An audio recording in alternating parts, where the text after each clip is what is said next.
Salut tout le monde! Une autre vidéo pour vous dire où seront les card shows pour le mois de novembre en 2025 et spécifiquement Montérégie, Rive-Sud, Rive-Nord. Si jamais vous êtes d'ailleurs au Québec puis vous avez un card show, écrivez-le en commentaire. Si jamais j'oublie un card show, écrivez-le en commentaire. Comme ça, tout le monde va pouvoir savoir où sont les card shows au Québec. Bien, premièrement, le premier card show, le 1er novembre, sera la foire aux cartes de 10 à 14 heures à Longueuil. C'est un show qui n'a pas besoin d'introduction et c'est la dernière édition pour l'année 2025. Donc, c'est un must. Et bien sûr, je serai vendeur à cet événement-là. Donc, c'est encore plus un must. Donc, venez faire votre tour, c'est 10 à 14 heures.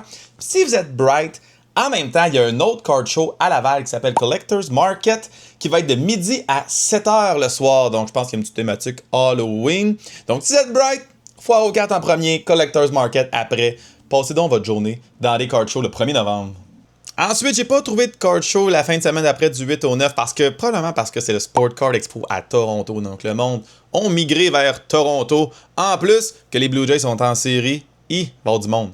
Ensuite, il y a la deuxième édition de Poké Hobby le 15 novembre. Je ne serai pas vendeur à cet événement-là, mais je serai vendeur aux prochaines éditions. Première édition pourrait être un franc succès. On peut aller trader des cartes, mais on peut même jouer au pool. On peut même aller se pogner une petite bière. Il y a un bar là-bas. Donc écoutez, il n'y a pas juste du trade. C'est vraiment ultra le fun comme place. C'est dans le Chinatown sur le boulevard Saint-Laurent. Ça, c'est un must pour le mois de novembre. Ensuite, il y a un plus petit card show qui s'appelle Ruby Foo qui est là le 16 novembre. C'est un peu plus de sport. Il y a quand même pas mal de Pokémon qui commencent tranquillement, pas vite.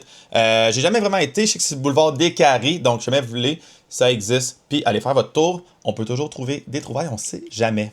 Ensuite, le 23 novembre, il y a la 7e édition du marché du collectionneur au Top Deck Hero à Laval. Et je vous le jure qu'il y a du monde en maudit à cet événement-là. Donc, arrivez tôt si vous voulez les meilleurs deals. Et pour terminer le mois de novembre, il va y avoir deux card shows en même temps, soit Collection Montréal le 30 novembre, qui est un card show qui est là depuis vraiment longtemps. C'est sur la rue Lafont à Montréal, c'est gratuit, donc allez faire votre tour. Mais l'événement que vous ne voulez pas manquer le 30 novembre, c'est au Sheraton à Laval, de 9h à 9h. Oui, de 9h à 9h. C'est l'Expo Collectiverse, 100 plus tables de vendeurs, des artistes invités comme GSP. Il va y avoir des joueurs des Canadiens, il va y avoir d'autres artistes surprises qu'on peut pas dire. Mais bref, il va y avoir du beau monde là, organisé avec l'aide de Bet99, Top Deck Laval. Bref, il y a tellement des gros noms qui vont être dans cette organisation-là.